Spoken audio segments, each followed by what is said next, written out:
Pronto. Bem, boa noite a todos e a todas. Boa noite.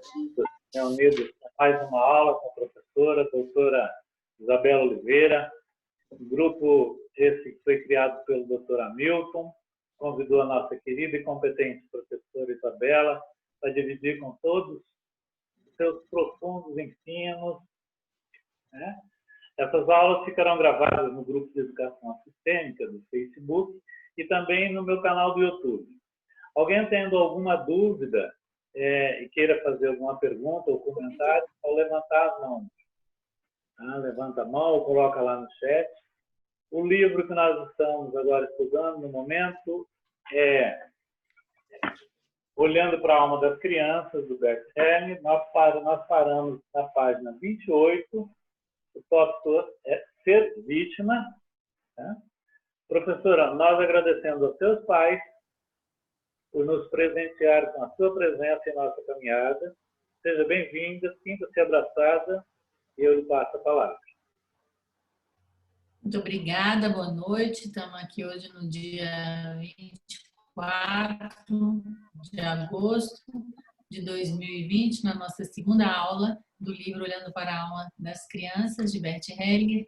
E agradeço muito a todos vocês que estão presentes aqui. Boa noite a cada um de vocês, ao Geraldo, ao Hamilton, né, ao Marco Aurélio, que estão fazendo essa organização. E vamos em frente, vamos à leitura para a gente não perder tempo e aproveitar os nossos minutinhos, né? E muito agradecida a quem vai ler hoje, a Tamara, né? Muito obrigada, Tamara. Obrigada. Ser vítima. Hellinger. Fiz e ofereci terapias durante muitos anos e descobri que tudo se resume a uma coisa, algo muito simples. A terapia conhece apenas um caminho que leva ao objetivo: conectar alguém à sua mãe ou ao seu pai. Isso é tudo. Com algumas pessoas é mais fácil, com outras um pouco mais difícil. Alguns ficam presos em acusações contra seus pais. Não podemos trabalhar com ninguém que se apresente como vítima. Quem se apresenta como vítima é agressivo contra outros, e estes ficam irritados quando ele se apresenta dessa maneira. Quando ele vai a um terapeuta, acaba o irritando. Coitadinho de mim, você precisa me ajudar. Ai de você se não me ajudar da forma que eu quero. Essa é a agressão, que se esconde por trás dessa postura de vítima. Muitos que já estiveram em um orfanato têm acusações contra seus pais. Dizem, se tivesse sido de outra maneira, teria me tornado outra pessoa. Uma vez fiz um exercício em relação a isso. Uma hipnoterapeuta dos Estados Unidos fez um exercício comigo e com outras pessoas.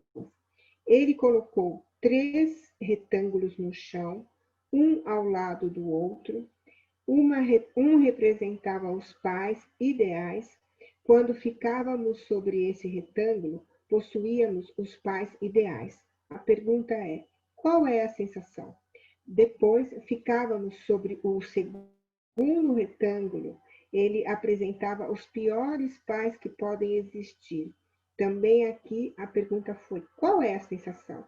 No terceiro retângulo, olhávamos para os nossos pais da forma que são.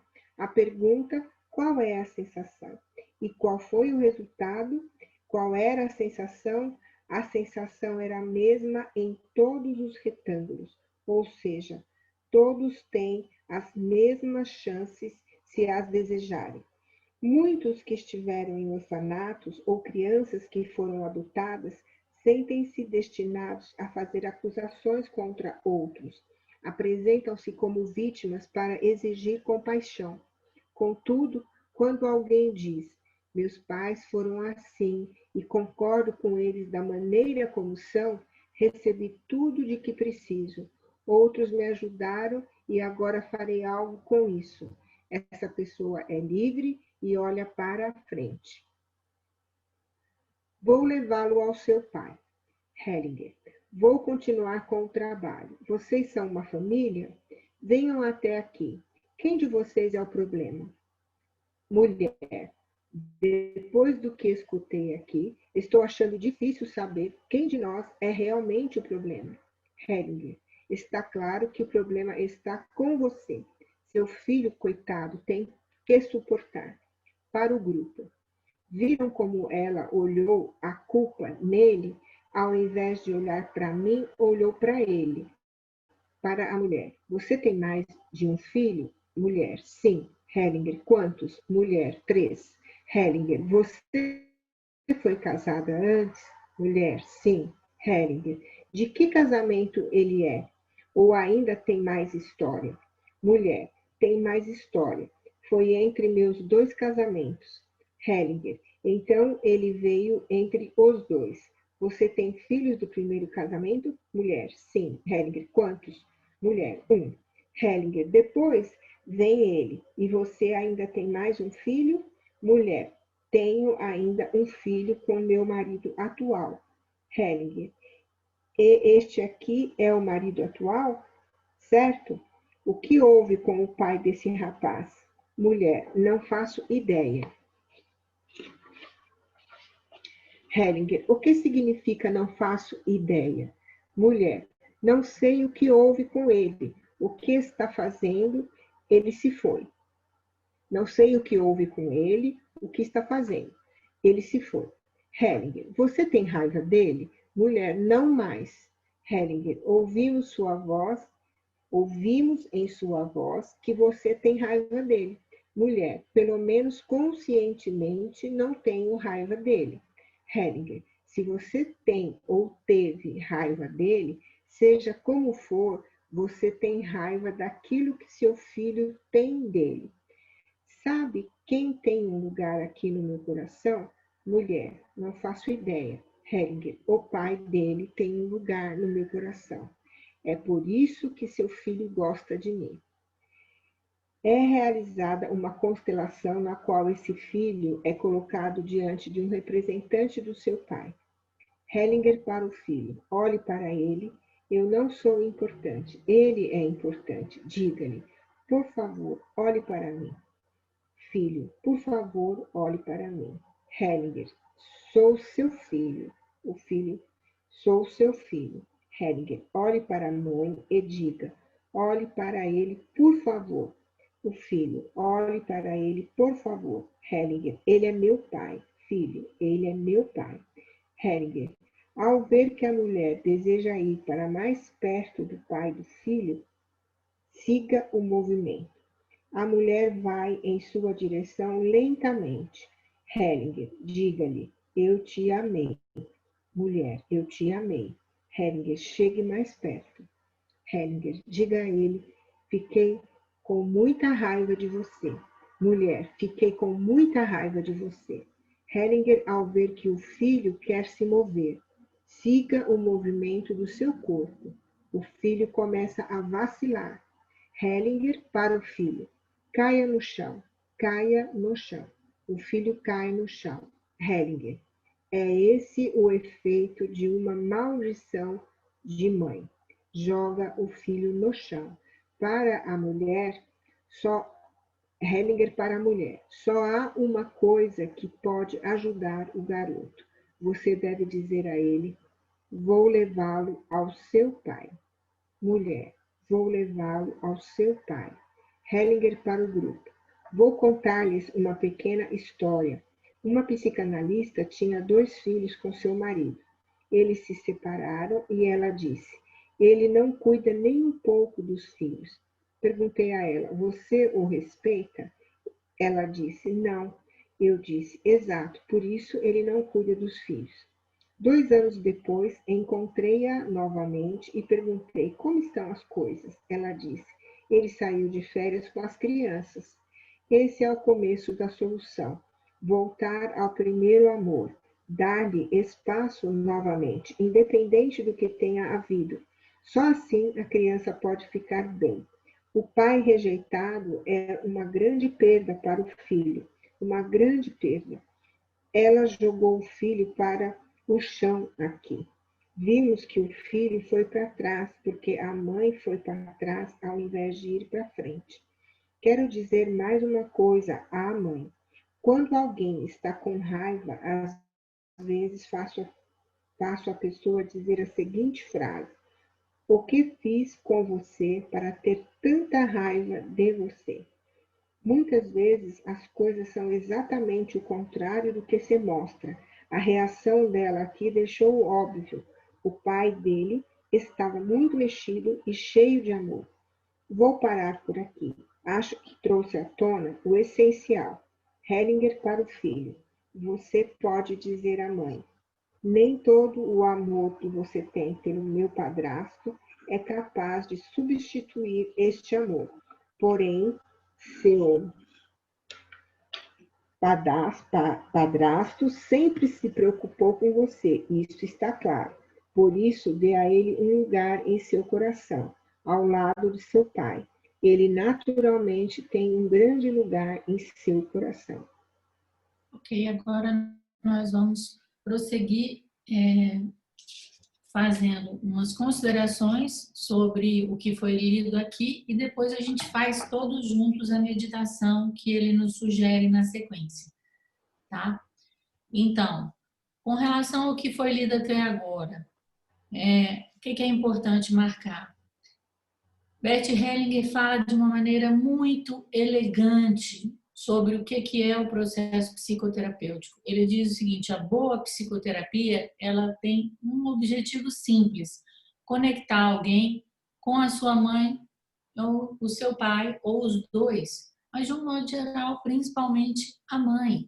E esse foi um dos grandes descobrimentos do Bert Hellinger, pois quando ele trabalhava com o grito primal, que ele fazia o processo de reconexão dos seus clientes com o pai e a mãe, quando ele começou a trabalhar com a constelação familiar, né, que ele denominou de família Misteller, ele viu que o processo era muito rápido. Esse foi o primeiro descobrimento dele de como a constelação familiar fazia com que esse movimento interrompido em relação à mãe se resolvesse muito mais rapidamente. Antes ele trabalhava 6 meses com um cliente, depois ele passou a trabalhar uma semana e depois, hoje em dia, a gente faz isso numa única sessão. Outra coisa importante para o trabalho do constelador familiar é essa ideia que ele traz, que nós não podemos trabalhar com ninguém que se coloque no lugar de vítima, né? Porque existe uma agressão escondida por trás desse lugar de vítima que se revela por trás dessa ideia de que eu sou coitadinho e você precisa me ajudar. Ou seja, quase como colocar uma faca no pescoço do terapeuta, no caso do constelador familiar. E aí vocês também podem perceber, como o Bert Hellinger sempre nos mostra, como existe uma polaridade, uma dinâmica entre vítima e perpetrador, que na verdade, muitas vezes, existe uma agressividade muito grande, não reconhecida nas vítimas. Depois, Bert Hellinger nos traz esse estudo de caso maravilhoso que vocês podem levar para as aulas de vocês, para os workshops de vocês, essa ideia dos 3 papéis no chão, né? Como um para os pais ideais, um para os piores pais do mundo e os outros para os pais da maneira como são. Ou seja, no fundo, a sensação dentro desse exercício que ele nos relatou era a mesma em todos os retângulos, ou seja, em todos os papéis, em todos os lugares. Isso significa o quê? Tudo depende da maneira como nós nos relacionamos com esses pais ou com essa ideia que nós temos dos nossos pais. A grande chave, como vocês já sabem, é concordar com os pais da maneira como são. Isso nos deixa livre, nos permite olhar para frente. Porque enquanto a gente não concorda com os nossos pais, é como se a gente estivesse preso nessa relação, olhando para trás e não olhando para frente como a vida deve seguir. Então, de maneira simples, ele nos traz algumas frases que, na verdade, não são as frases em si que são importantes, mas as atitudes, as posturas que estão por trás delas. Então, por exemplo, meus pais foram assim, concordo com eles da maneira como são. Recebi tudo o que preciso, outros me ajudaram e agora farei algo com isso. Quer dizer, nessa frase você tem um reconhecimento dos pais, uma concordância, um reconhecimento de tudo que você recebeu deles, e também um lugar para todas as pessoas que ajudaram, porque muitas vezes nós tivemos pessoas que nos ajudaram muito durante a vida, né? Um caso de um filho adotado ou um outro parente que tomou conta de nós.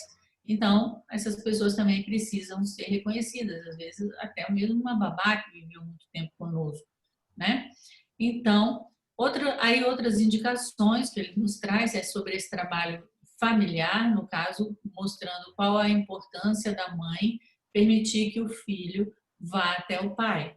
E de que maneira, quando uma mãe tem ou teve raiva do pai, né, você passa a ter também, a pessoa passa a ter também a raiva do que o filho tem do pai. E isso acontece não só no caso da mãe, mas também no caso do pai. E então, nosso trabalho também na prática, na educação, né, que nós levamos as pessoas por meio da filosofia de Bert Hellinger, também tem a ver com esse dar-se conta de como os sentimentos, as atitudes dirigidas aos parceiros afetam os filhos, né? E outra coisa muito importante, né, desse trabalho que ele nos indica aqui é de que maneira o terapeuta, o constelador vai trabalhar. Ele vai trabalhar justamente dando um lugar para a pessoa que o cliente exclui, seja o pai, seja a mãe, seja o marido, né? E ele coloca sempre de maneira muito clara e também muito direta e muito dura de que maneira a mãe, de uma certa maneira, amaldiçoa, manda o filho para a morte, né? No caso, joga o filho no chão, quando ela nutre esses sentimentos ruins em relação ao pai da criança. Quando ela não respeita o pai não cuida dos filhos. Né? O começo da solução, e o começo da solução não só para esse caso, mas o começo da solução de um modo geral, vem do retorno àquele momento do amor. Né? Seja no caso do movimento interrompido em relação à mãe, né, ou em relação ao pai, ou em relação ao parceiro. Aí você pode dizer assim, mas foi um estupro, ou foi uma relação abusiva. É quase como se esse retornar a esse amor fosse retornar, muitas vezes, aquele momento onde houve uma união de dois seres e uma entrega a algo maior que permitiu a concepção. E, por fim, é muito importante, e isso é uma indicação muito preciosa para o nosso trabalho como constelação familiar, é que, de um modo geral, é ao contrário de como as coisas se apresentam. Então, se uma mulher tem muita raiva do ex-marido, o que é que eu fiz para você para ter tanta raiva de você? Não foi o que você fez para mim para eu ter tanta raiva de você. Ou seja, o que eu fiz para você, para que eu tivesse raiva de você. Muitas vezes um não reconhecimento, né? Ou outras situações que podem acontecer dentro de um casal. Alguma pergunta, algum comentário com relação a isso? Podemos passar para a meditação.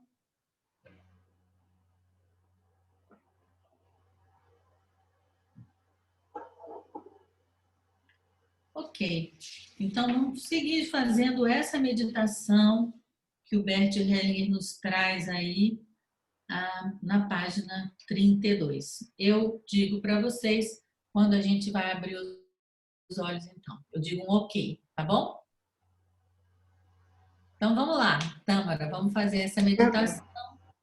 Começando, como todos vocês já sabem, expirando o ar pela boca, só a Tânia que vai ficar com o vídeo dela ligado. Expiramos o ar pela boca, inspiramos pelo nariz, expiramos pela boca, inspiramos pelo nariz, expiramos pela boca, inspiramos pelo nariz. E calmamente fechamos os olhos, já não controlamos mais a respiração. Vamos sendo conduzidos agora pelas próprias palavras do Bert Hellinger. Meditação. Hellinger para o grupo. Vou fazer um pequeno exercício com vocês. podem fechar os olhos. Agora, passem por suas vidas e imaginem as pessoas de quem vocês têm raiva. Estão todas lado a lado. Aquelas que fizeram algo a vocês, assim como aquelas a quem vocês fizeram algo. Então, vocês vão até cada uma delas, vocês olham cada um nos olhos e dizem: sou como você, exatamente como você. E nós Sim. tomamos um tempo e vamos olhando agora para cada uma dessas pessoas. Olhamos para aquelas pessoas que nós temos raiva, ou que nós sabemos que as pessoas têm raiva de nós.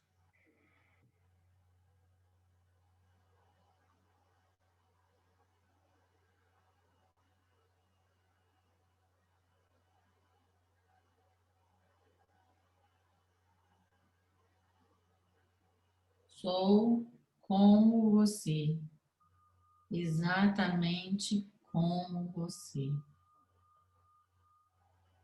E vamos olhando para cada uma das pessoas e dizendo isso. Sou como você, exatamente como você.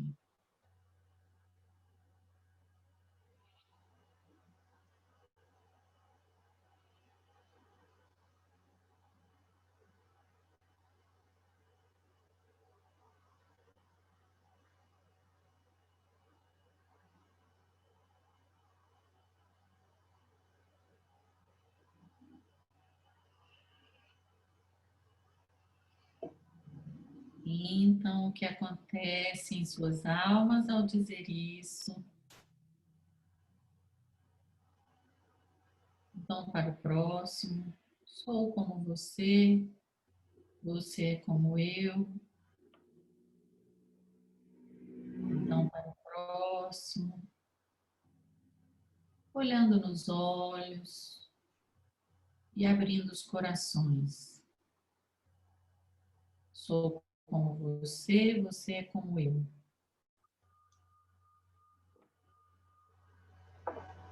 Quando tiverem feito isso com todos,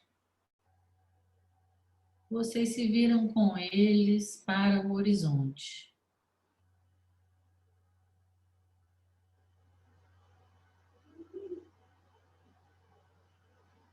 Ainda está escuro e a luz está oculta. Vocês se curvam junto com eles diante dessa luz oculta.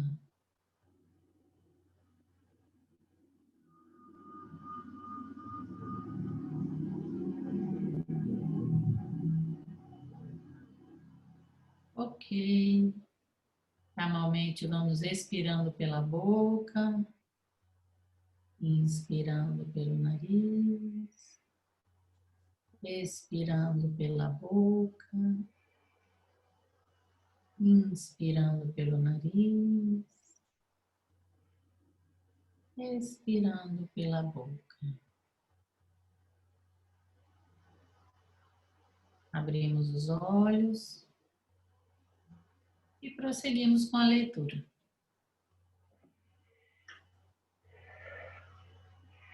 Vou contar-lhes mais uma história. Há 17 dias viajei até o mar da Galileia, em Israel. Foi nesse local que Jesus proferiu o Sermão da Montanha. Um lugar maravilhoso, muito tranquilo e cheio de paz. Lá Jesus disse: bem-aventurados os defensores da paz, porque serão chamados filhos de Deus.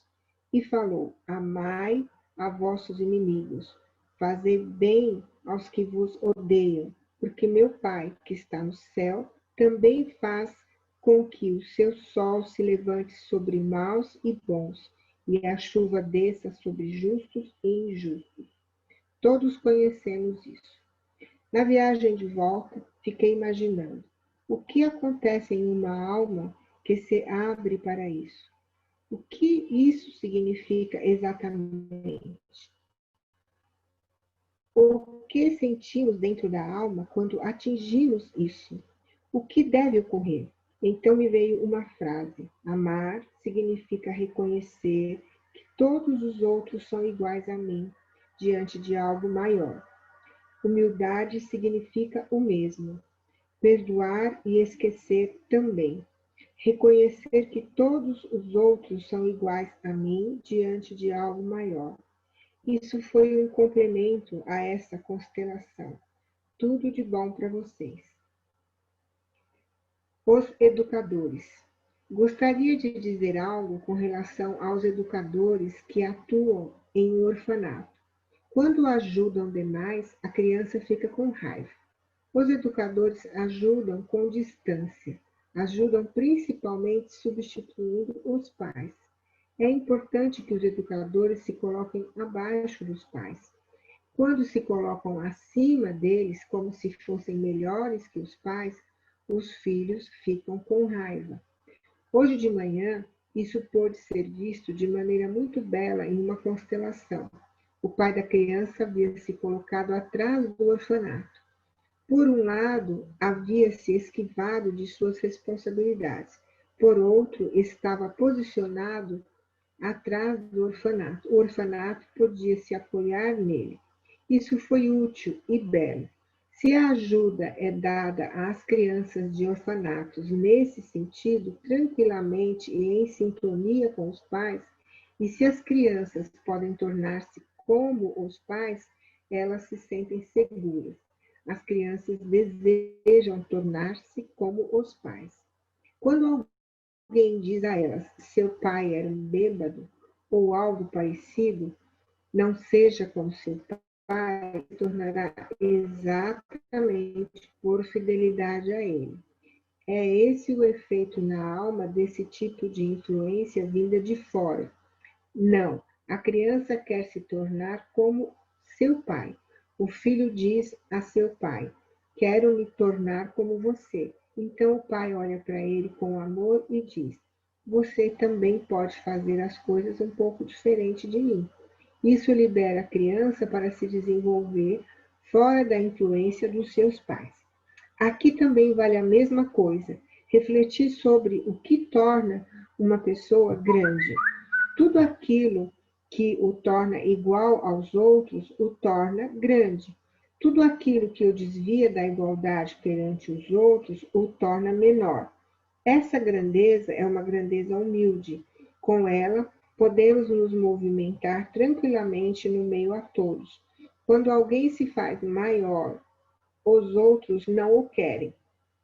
Fazer-se maior gera agressão, assim como fazer-se menor. Aquele que age como igual em meio a iguais é bem visto em todos os lugares a que chega. Eu por você. Heringer. Ok, agora continuaremos com o trabalho. Quem gostaria? Para uma moça de um orfanato, já maior de idade, quer vir agora? Heringer. Após ela dizer que sim, conhece seus pais? Moça, sim, ambos, meu pai e minha mãe. Heringer, são de onde? Moça, meu pai é dos Estados Unidos, Alabama, e minha mãe é alemã. Heringer, como é a relação dos seus pais? Moça, na verdade, muito boa. Heringer, que bom, estão juntos? Moça, sim. Heringer, por que você foi para o orfanato? Moça, porque não me entendia com meu pai. Heringer, você brigou com ele? Moça, sim, eu não via outra opção. Heringer, quem mais estava com raiva dele? Moça, como assim com raiva? Heringer, estou apenas perguntando. Moça, não me entendia com meu pai, não sei o motivo. Heringer, você tem irmãos? Moça, sim, uma irmã. Heringer, mais velha ou mais nova? Moça, mais velha. Heringer, algum de seus pais teve outro relacionamento antes? Moça, meu pai já foi casado. Meu pai já foi casado. Heringer, essa outra mulher, como ela é? Moça, não a conheci. Heringer, quem é ela? O que falam sobre ela? Moça, que ela é tailandesa. Hellinger, era tailandesa? Seu pai viaja pelo mundo? Moça, não. Ele foi soldado no Vietnã, passou férias ou serviu em outros lugares também, não sei direito. Hellinger, ok. Vamos ver o que podemos fazer por você. Vou colocar 2 pessoas. Você já tem ideia de quem eu vou colocar? Estou sempre conectado àqueles que são excluídos. Quem é o excluído aqui? Moça, não faço ideia. Hellinger, a tailandesa é a excluída. Imagino que ela tenha raiva do seu pai. Você a representa, por isso você brigou com seu pai. Não porque você tenha algo contra ele, mas porque a tailandesa tem algo contra ele. Você se identificou com ela? Você se identificou com ela. Esta é a imagem que tenho. Naturalmente, preciso checar isso. Além da moça, Hellinger escolhe um homem como representante de seu pai e uma mulher como representante da tailandesa. Para os representantes, confio completamente em vocês que irão seguir exatamente aquilo que se passa em suas almas. Começa a constelação. Hellinger para a moça como reação ao que foi mostrado na constelação. Seu pai não é muito amável em relação a ela. Sabe o que isso significa? O que vemos na constelação? Ele a estrangulou. Hellinger para o grupo. A tailandesa se esconde atrás dela e a cliente assume suas agressões. Vemos isso em seus punhos fechados. Ela assume aquilo que a primeira mulher reprime. Hellinger, após um instante para a moça. Diga a ela, vou me vingar por você. Moça, vou me vingar por você. Hellinger, eu sou a grande aqui. Moça, eu sou a grande aqui. Hellinger, e você é apenas a pequena. Moça, e você é apenas a pequena. Hellinger, sua pobre tailandesinha. Moça, sua pobre tailandesinha. Hellinger, vou consertar isso. Moça, vou consertar isso. Hellinger, após um instante. Ajoelhe-se agora e diga a ela, você é a grande aqui. Moça, você é a grande aqui.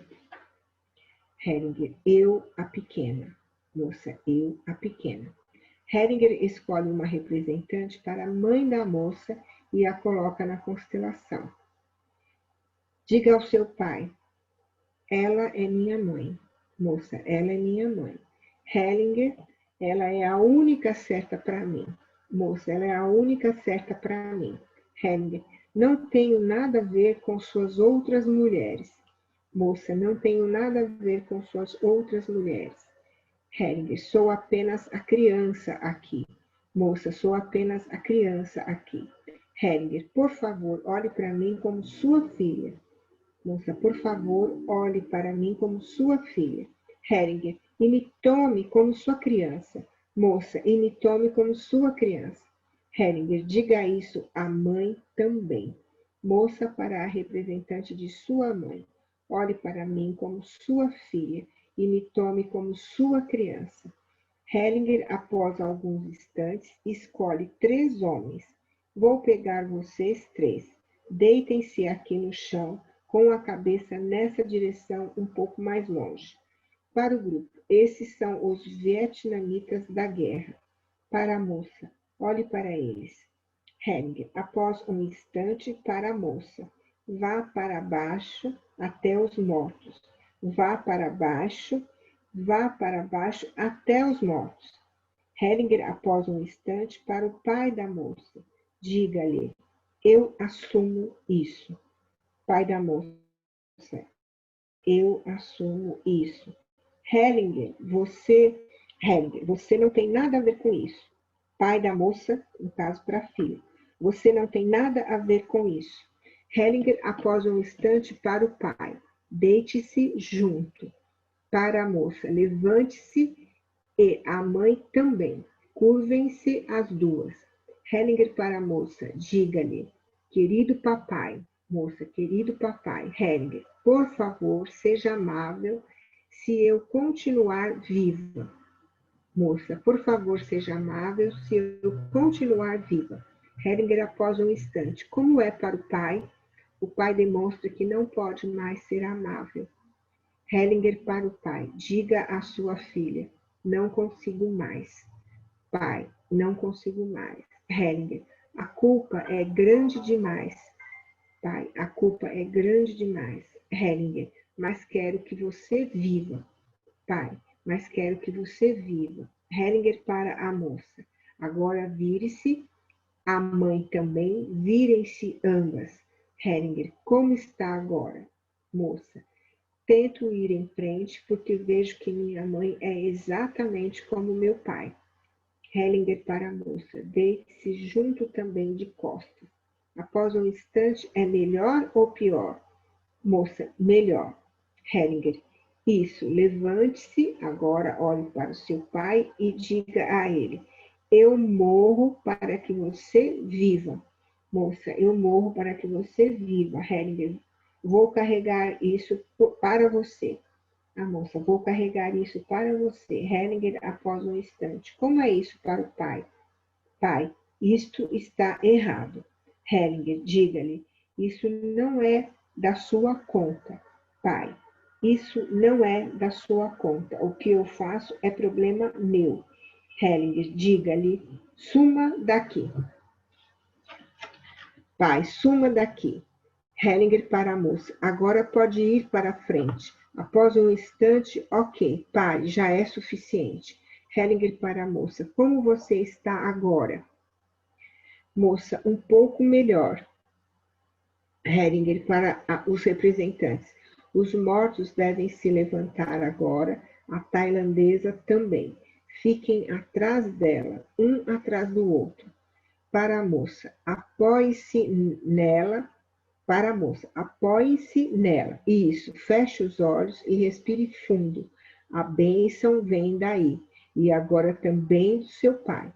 Hellinger, após um instante, para a moça. Como você está agora, cliente? Melhor. Hellinger, ok. Isso é tudo. Obrigada a todos. Para o representante do pai, e principalmente a você, agora vou lhe mostrar como você pode se tornar você mesmo de novo. Imagine o pai dela e curve-se bem levemente diante dele. Depois vire-se para o outro lado. Ok, muito bom. Para o grupo. Esse foi um bom exemplo de que todos somos iguais. Agora chegamos à grande política mundial.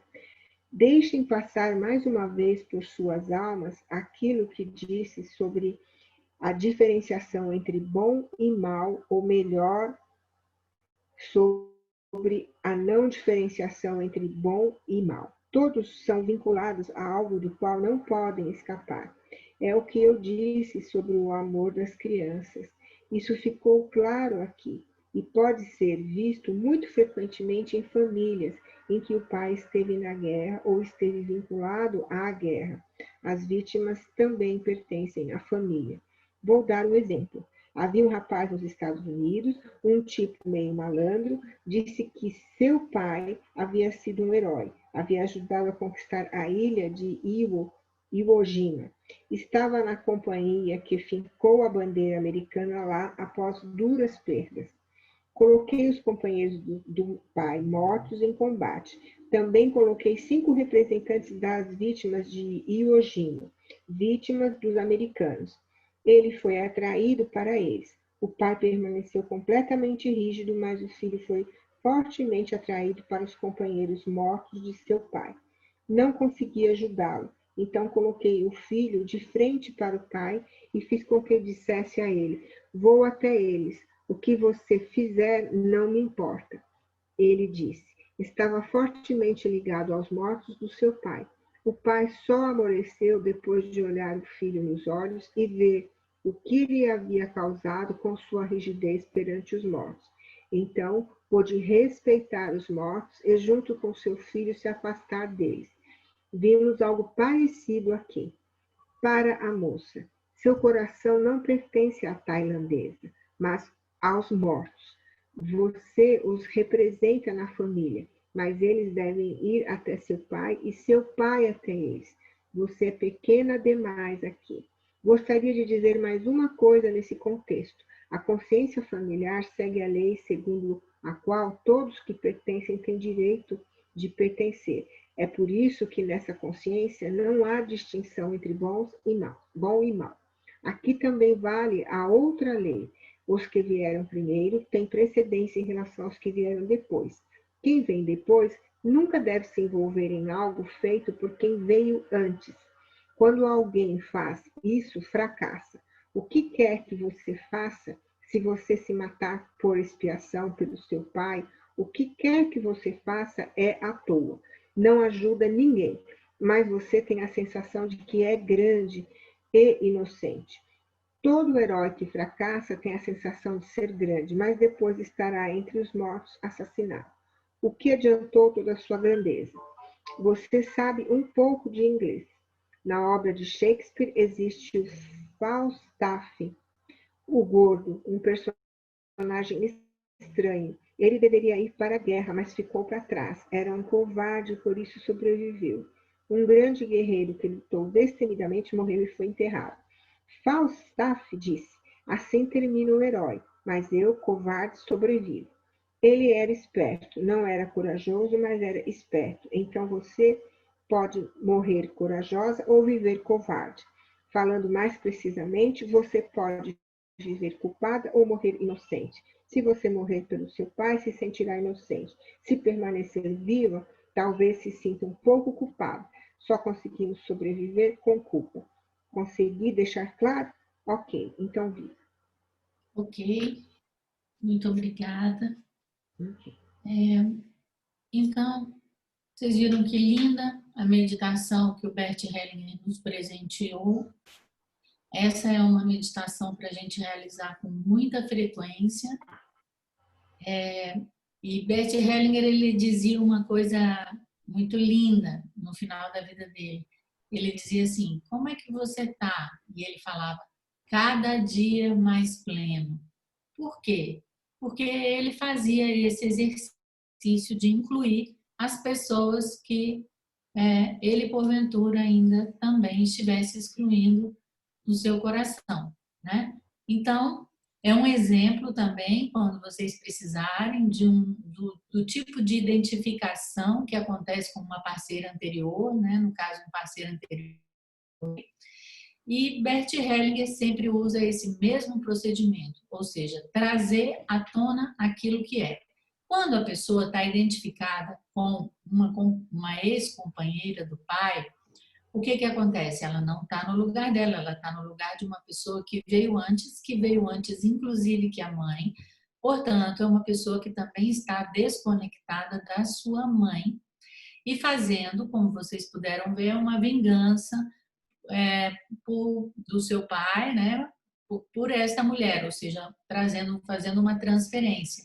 Então, uma maneira de se fazer essa desidentificação, né, que ela é essencial para sair desse amor cego para um amor que vê, é voltar para o lugar certo. Ou seja, esta mulher é grande, ela é pequena. Ao mesmo tempo, fazer a reconexão com a própria mãe. Você veio antes, mas a minha mãe é a única que é certa para mim. Fazer também a reconexão com o pai, porque ficou claro que ela fazia tudo isso. Na verdade, não era porque ela não gostava do pai dela e brigava com o pai dela.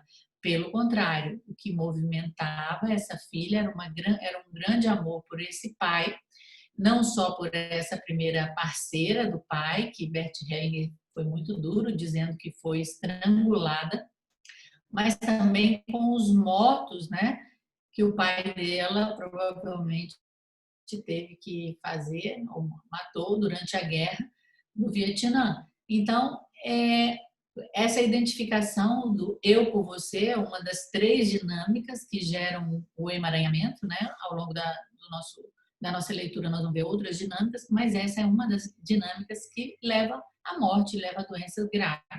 Então, a solução é voltar para o seu lugar, o pai ou a mãe poder dizer para essa filha, isso não é da sua conta, poder acontecer essa desidentificação e, ao mesmo tempo, se for possível, receber a bênção do Pai para ser um pouco diferente, ou seja, para que ela possa seguir a vida dela também com o que ela tem de especial, que é dela e não é dos pais. E Bert Hellinger nos convida, como pessoas e como estudantes dessa filosofia prática dele, a ir além do mal, bem do mal. Isso é sempre, não é nem do bem e do mal, é do bom e do mal, né? Do bom e do mal, daquilo que porque quando ele se refere ao bem, de um modo geral, ele está falando do bem, com um B maiúsculo, é diferente dele estar falando do bom e do mal. O bom e o mal é essa polaridade, né? Mas como que a gente vai além do bom e do mal, né?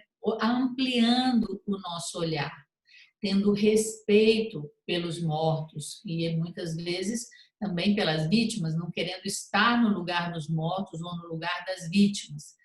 Lembrando, né, o que o Bert Hellinger nos explicou, que dentro da consciência familiar, que nos move de maneira muito mais profunda, muito mais forte do que a nossa consciência pessoal, de maneira instintiva, todos têm o mesmo direito de pertencer, não há, portanto, essa identificação de bom e mal.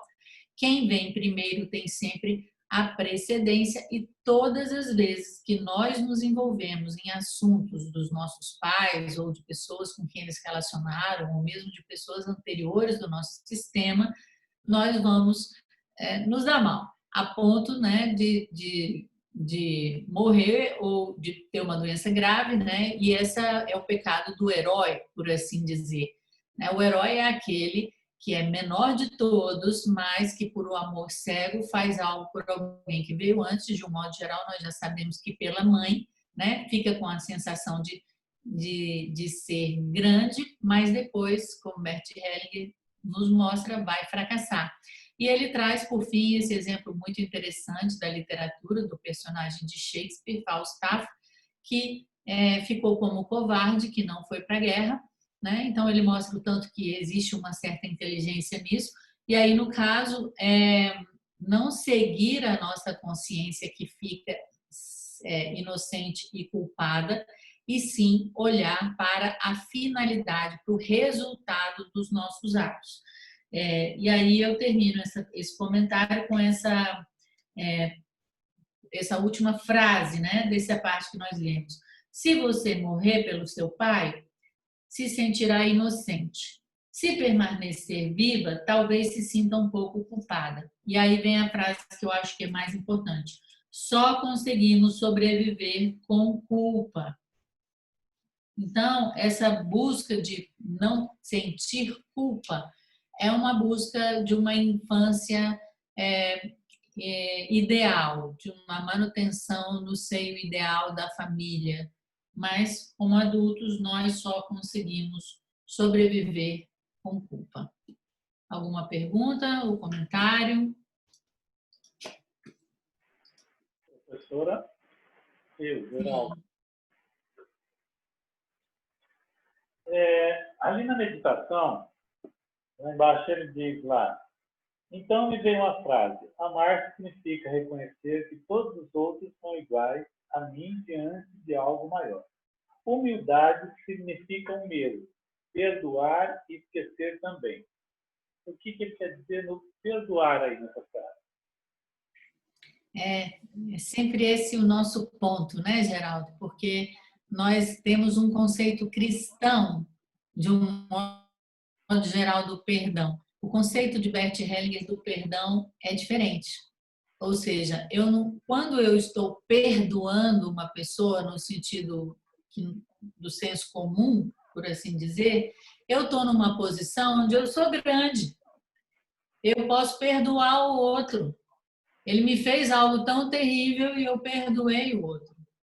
Mas não é isso. O perdão verdadeiro que ele nos coloca é somos iguais. Eu te perdoo não porque eu sou grande, eu sou bom e eu sou muito bom mesmo a ponto de te perdoar, mas eu te perdoo porque eu sei também que eu sou pecador.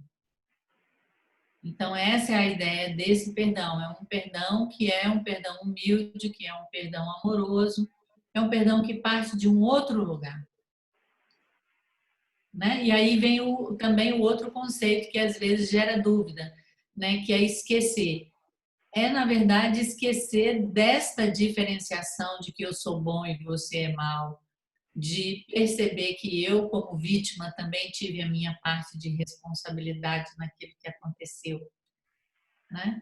E ficar com a sua parte de responsabilidade, com a sua parte de culpa, e aí poder falar assim, olha, eu esqueço porque, no fundo, diante de algo muito maior, que é a realidade, nós somos pequenos grãos de areias, nós não sabemos de onde viemos, para onde vamos. Seria essa a ideia. Deu para ficar claro?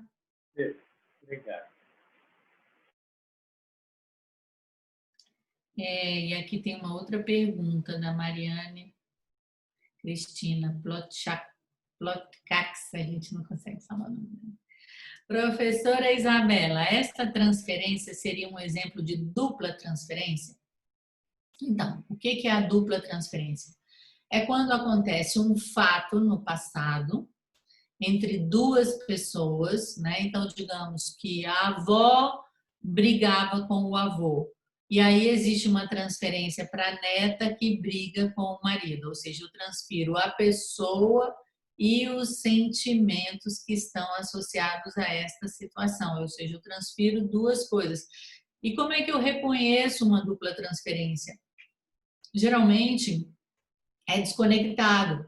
Então, o marido é todo bonzinho com essa mulher, mas ela fica muito irritada com ele. Na verdade, ela está transferindo algo, tem uma desconexão com o que acontece na realidade. A dupla transferência não é fácil de ser identificada.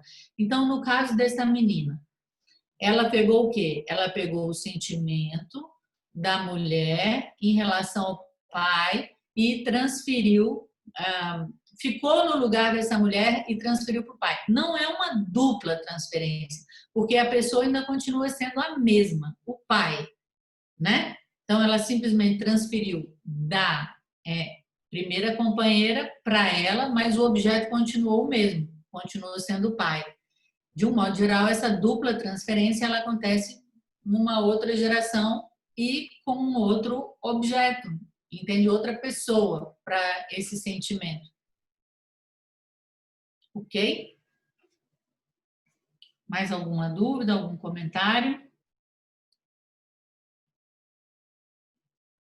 Beleza, então vamos em frente com consciência leve.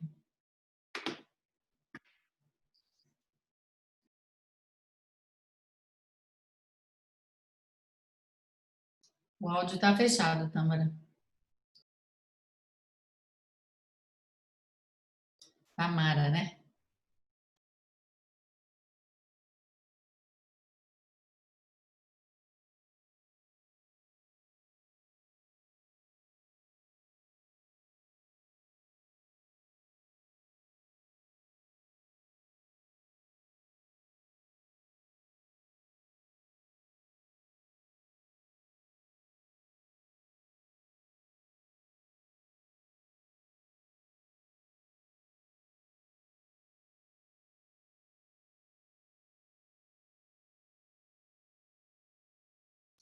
Não está saindo o som.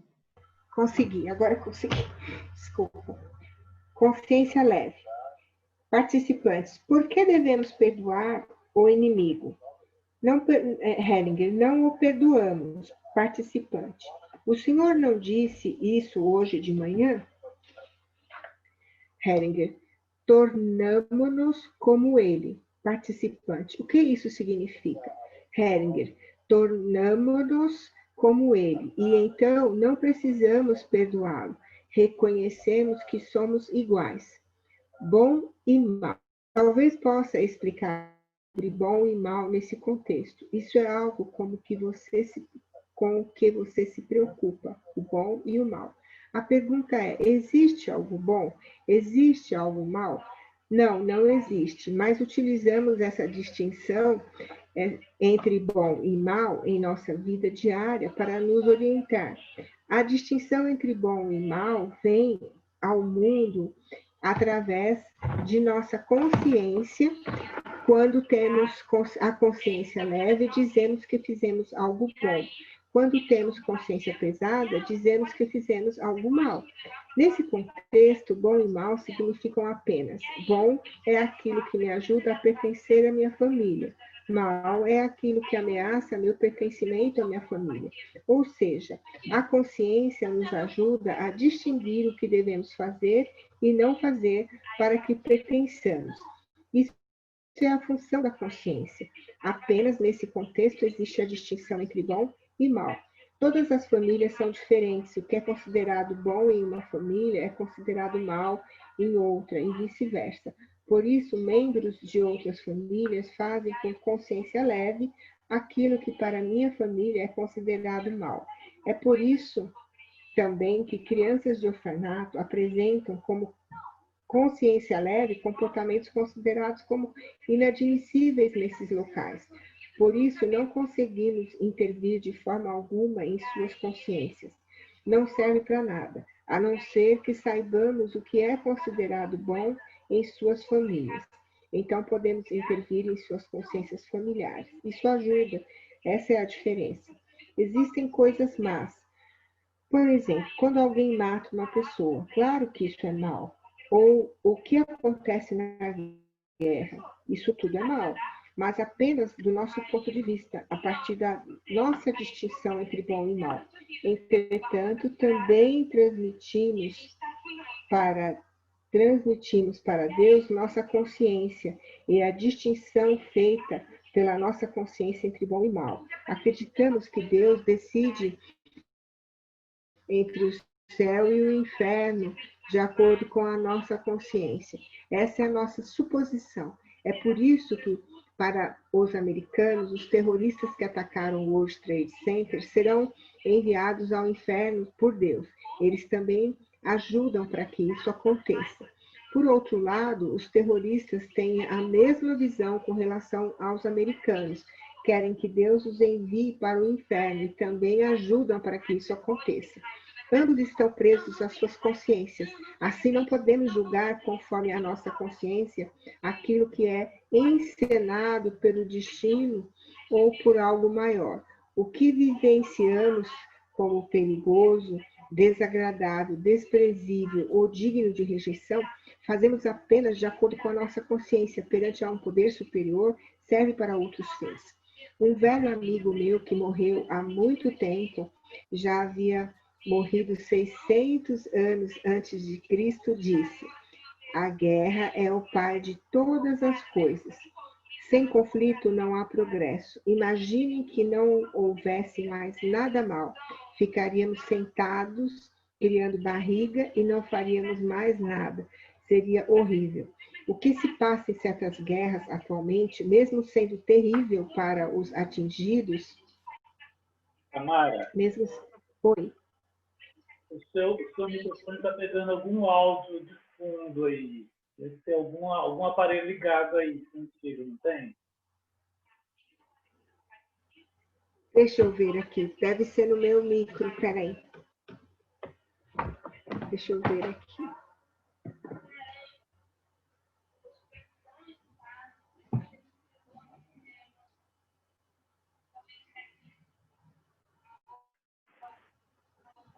Deixa eu ver. Deixa eu tirar o seu Pega ainda? Pega ainda? Tá pegando? Eu não sei mais. Acho que conectei com alguma... Que alguém pode ler? Talvez alguém possa ler, continuar lendo. Eu vou tentar ver o que eu posso fazer.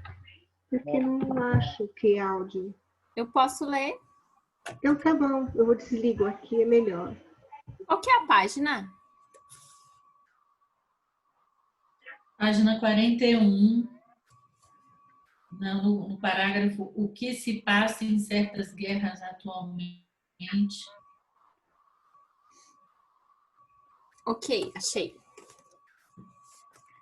O que se passa em certas guerras atualmente, mesmo sendo terrível para os atingidos, é uma bênção para o mundo.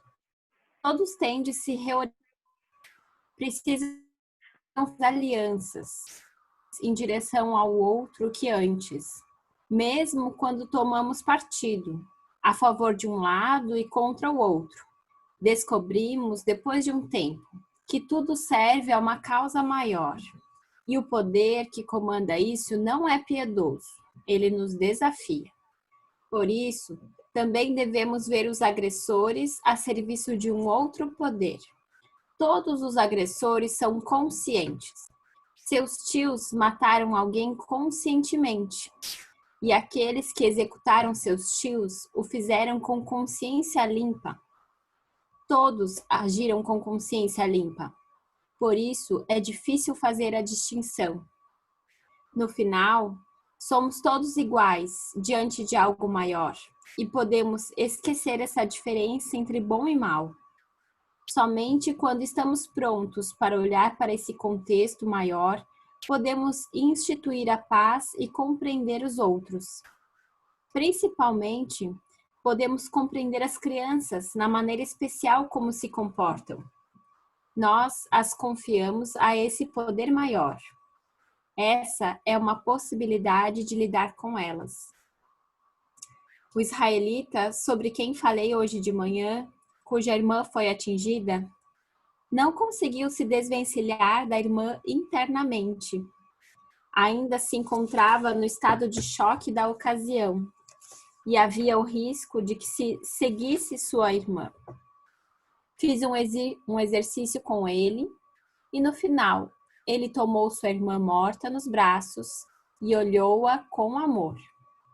Ele a coloca, por assim dizer, nos braços de Deus. Depois retorna e a deixa lá.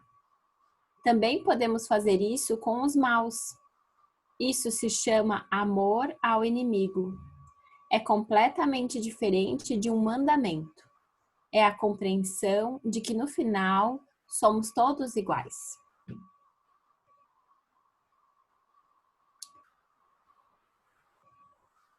Continuo? Ou Pode outra seguir, pessoa? pode seguir. Tá.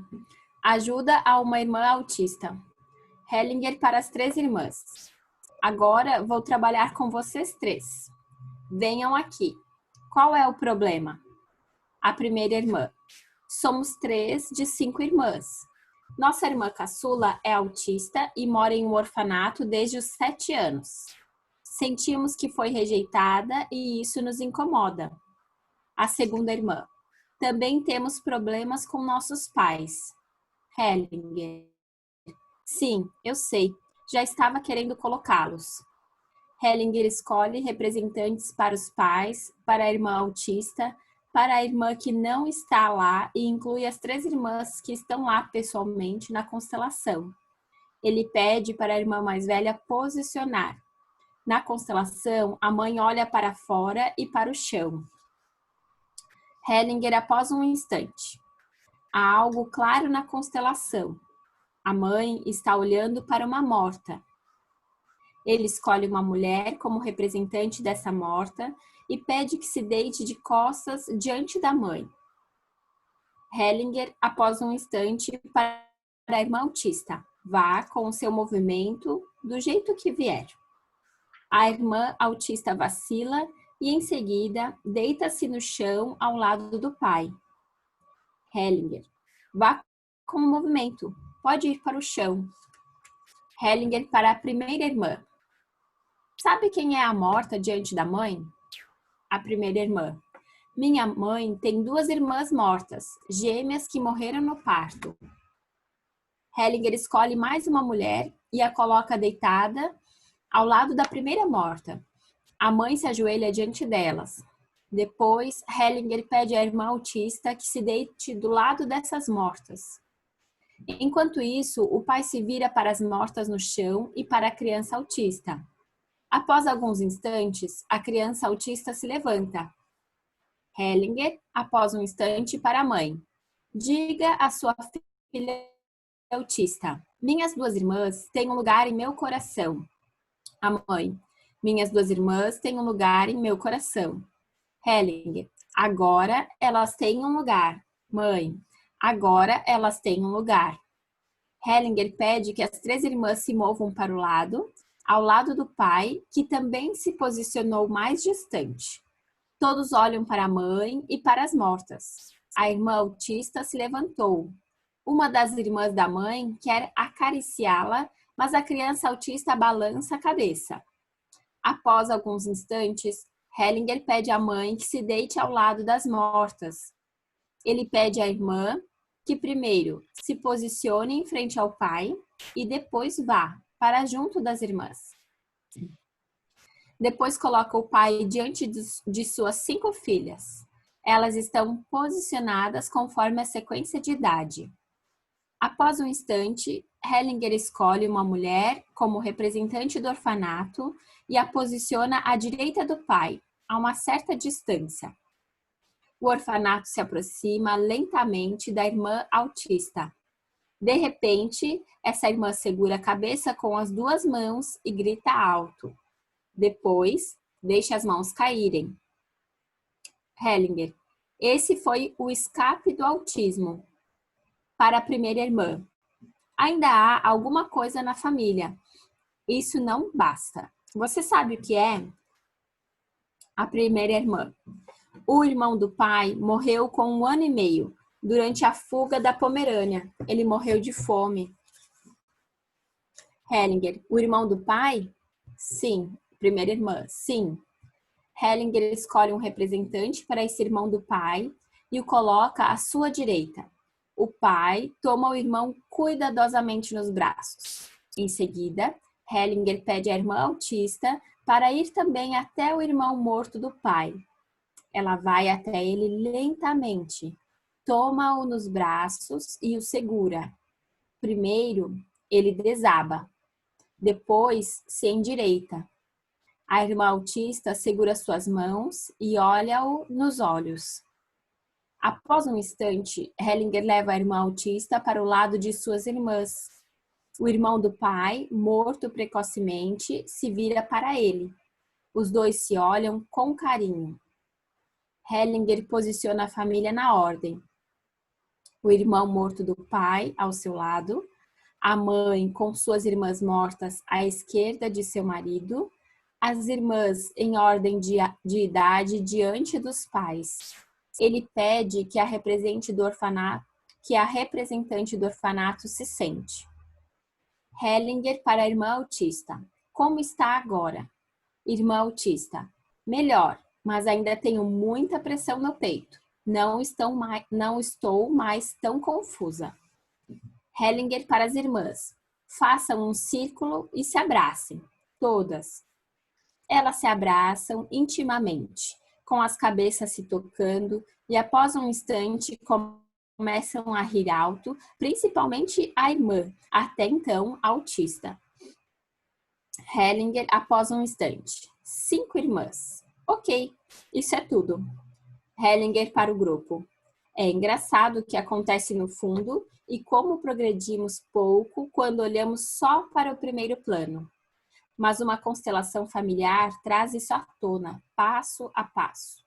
O importante, naturalmente, é que o olhar se amplie quando lidamos com algo assim, ou seja, não olhar para o que está imediatamente próximo, mas para o que se encontra por trás. Quão forte ainda é seu efeito e quão vivos estão os mortos.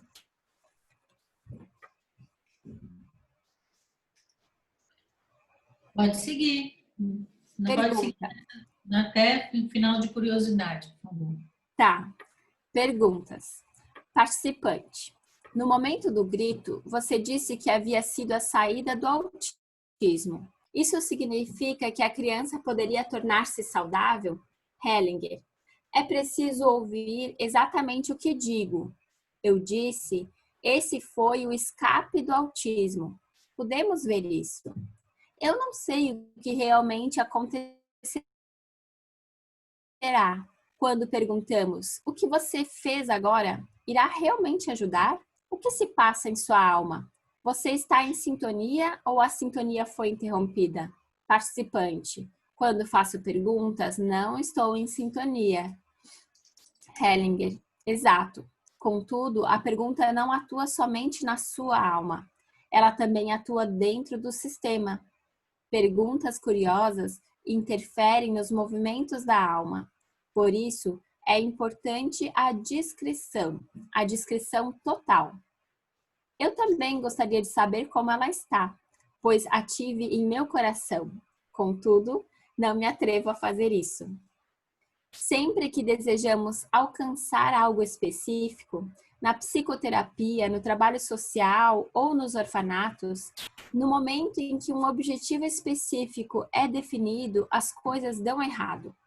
Sempre dá errado, porque me coloco no lugar de um movimento maior, querendo passar em sua frente ou forçar-lhe algo. Nesse instante, perco o contato. Aquilo que nos comanda, essa alma maior, visa a propósitos maiores do que nós. Quando confiamos nela, alcançamos algo bem maior. Planos. Imaginem que eu tivesse feito planos sobre tudo o que pretendo fazer hoje. O que teria atingido? Nada, nada mesmo. Isso só funciona a partir da sintonia. Por isso, foi importante você ter feito essa pergunta, para que pudéssemos discorrer sobre o que é provocado por essas pequenas coisas que consideramos tão triviais, como, por exemplo, perguntar. Na psicoterapia e nos orfanatos, muitos perguntam: o que acabou de acontecer? Por que isso ou aquilo?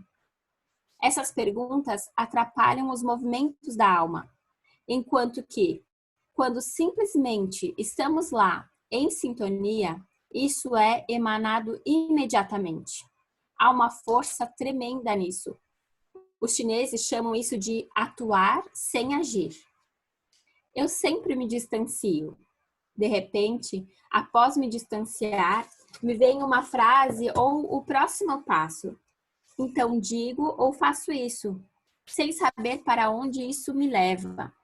Depois, espero mais um pouco. Assim, as coisas vão se desenvolvendo passo a passo. Nunca podemos prever o que vai acontecer. Você deve imaginar o seguinte: da mesma forma que os representantes aqui sentem de maneira direta o que acontece na família, a família sente de maneira direta o que se processa aqui. As soluções que encontramos aqui atuam sobre a família. A curiosidade. Há uma história de Colônia, uma cidade alemã. Havia duendes por lá. Eles trabalhavam maravilhosamente bem em silêncio. Até que uma mulher quis saber o que eles eram. Aí, tudo acabou. É um belo exemplo. É a mesma coisa aqui. Essa descrição externa é cheia de respeito. Esse respeito inspira algo na alma, abre um espaço. Enquanto que, em uma pergunta, a alma se contrai e pergunta: o que ele quer de mim agora? Mas ninguém pergunta o que o sol quer de nós. Ele simplesmente brilha. Então, deixo que ele brilhe sobre mim. Ok, muito obrigada. A gente vai ficar até aqui. Eu vou falar brevemente do que nós vimos nessa parte, né? Bert Hellinger nos trouxe aí um grande exemplo sobre como funciona a nossa consciência restrita, que fica leve, pesado, e ele começa essa parte perguntando, né, por que a pessoa pergunta, né, por que perdoar o inimigo? Aí Bert Hellinger responde: não perdoamos, tornamos-nos como ele. Então, não precisamos perdoá-lo, que foi o que a Geraldo tinha perguntado, né? E depois ele vem discorrendo sobre essa questão da dualidade do bom e do mal, e ele nos pergunta: existe algo bom ou mal? Né? No nosso cotidiano, nós utilizamos essas categorias para nos orientarmos, né? E fazemos de acordo com a nossa consciência algo que parece bom, que é aquilo que nos ajuda a pertencer ao nosso grupo, e o que é mal, aquilo que ameaça o nosso pertencimento. E nós evitamos fazer, mas muitas vezes, como vocês já sabem, somos movidos por algo muito maior. Né? Como todas as famílias são diferentes e aquilo que atua nas crianças, por exemplo, de um orfanato não é o que está acontecendo no orfanato, por assim dizer. Claro que atua, mas o que mais atua, o que é mais forte são os emaranhamentos da família. de origem, muitas vezes essas crianças e outras crianças agem, fazem coisas que parecem inadmissíveis de boa consciência. Mas ele faz um alerta também que existem coisas más, né? Por exemplo, alguém mata, tem uma guerra, mas essas coisas que parecem ser más, elas são más apenas dentro do nosso ponto de vista pequeno, porque dentro de uma coisa ampla, dentro da vida, a gente não pode chamar de mal. E isso é um exercício constante. Agora mesmo nós tivemos no Brasil o caso dessa menina que foi estuprada, que ficou grávida. Então, esse exercício de ir além do bem e do mal, ele é um exercício constante dentro do nosso dia a dia, né? E nós também precisamos estar atentos a de que maneira que nós transferimos essa diferenciação entre bom e mal para Deus, ou seja, nós reduzimos Deus àquilo que nós entendemos pelo que nós experimentamos através dessa consciência restrita, né? Então, isso ele deu o exemplo dos terroristas no World Trade Center, que tanto os americanos acham que os terroristas vão para os infernos, como os terroristas acham que os americanos vão para o inferno, ou seja, é o exemplo da consciência restrita levando à morte, né? E muitas vezes nós não podemos rejeitar aquilo que parece indesejável, desprezível, né? Porque existe algo maior. Esse é todo o nosso caminho de amplitude, né? De crescimento pessoal, de ampliar nossa visão, de ampliar o nosso amor, né? E aí eu gostaria de fazer uma pergunta para vocês. Quem é esse velho amigo que ele se refere aqui? Eu tenho um velho amigo que nasceu, como é que ele coloca aqui quantos anos antes de Cristo? Eu quero ver quantos anos ele coloca. Quem é esse velho amigo? Eu quero saber se vocês sabem. Um velho amigo meu que morreu há muito tempo, já havia morrido 600 anos antes de Cristo, disse: a guerra é o pai de todas as coisas. Quem é esse velho amigo dele? Buda. Hã? Buda? Não. Não? Não. Ele faz muitas referências a essa pessoa na obra dele, mas ele muito raramente ele disse o nome. Pitágoras? Não. Algo maior? Não, é Lao Tse.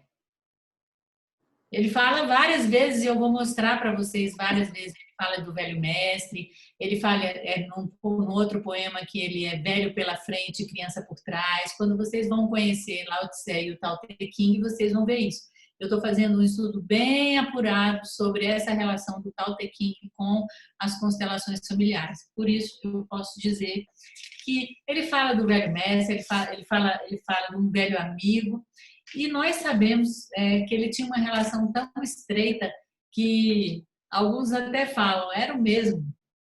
Né? Ele falava dessa verdade das constelações familiares como aquilo que mais se parece a essa verdade, como a filosofia do Tao Te Ching. Então, ele fala muitas vezes sobre esse velho amigo, esse velho mestre. Né? Guerra é pai de todas as coisas, sem conflito não há progresso. Então, de uma certa maneira, essa paz que não existe, essa paz sem guerra, não é algo que está dentro da regra em essência. Se reconhece o lugar da guerra também. Né? Então, ele fala que, inclusive, imagine se não houvesse nada mal, não faríamos mais nada. Ou seja, existe um motor, como no símbolo do Yin Yang, do Tao, onde eu tenho a guerra e a paz e algo maior que vai além dessa dualidade.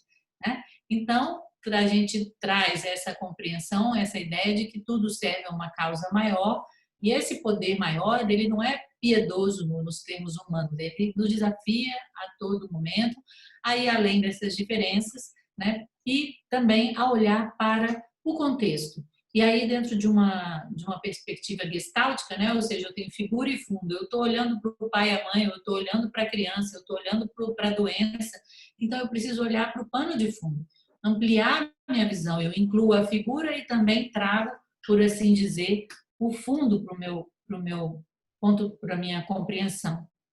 Né? E foi muito interessante, depois ele traz aí esse exemplo de uma ajuda para uma irmã autista. Vocês podem observar de que maneira que existe uma conexão muito forte com os mortos, tanto por parte do pai como por parte da mãe, né? E ele fala mais uma vez nesse exemplo como progredimos pouco quando olhamos só para o primeiro plano e o quanto que é importante olhar e ampliar o olhar, né, para esse plano de fundo, transgeracional. E sempre prosseguindo passo a passo, que é o que acontece dentro da constelação familiar. Ele não coloca lá todo mundo de uma vez, ele não faz todas as perguntas, eu vou um passo atrás do outro, os passos que vão se revelando, né?